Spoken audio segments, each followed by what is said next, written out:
Chapter 8, The Great 18. Growth, big or small, personal or professional, is essential to one's happiness. Sometimes growth up and happens on its own. But then there are other times, like when you're reaching, that you're able to take matters into your own hands and achieve greater growth and greater success on an accelerated timetable. At least that's how it's tended to work out for me. I've never been one of those people who waits for the next opportunity to present itself.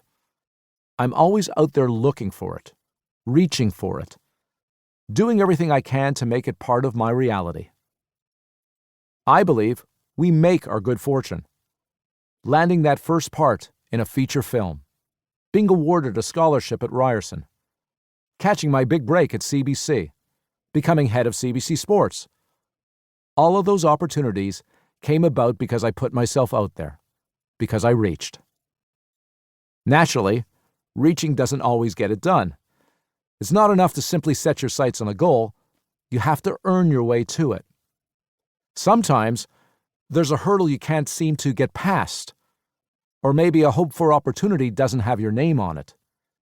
Even when you're on a roll, you'll occasionally need to slow that roll to match your reality. That's how I came to see my disappointing trip to CBS Sports in New York. I told myself it just wasn't meant to be. But I picked myself up and vowed to become one of the leading producers of sports programming in the country. And I did enough to impress my bosses that they made me the youngest head of sports in the history of the network. With that, I achieved a certain amount of notoriety and the confidence to reach again. And when it came time to consider some kind of next move, I sat down and wrote a letter to Dick Clark. A letter I would have never written if Terry O'Neill at CBS hadn't been so quick to write me off.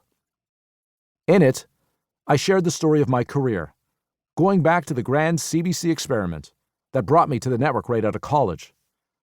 I expressed my desire to expand beyond sports and get back in the trenches, developing and producing entertainment programming, a genre his company was the leader in. I took a risk and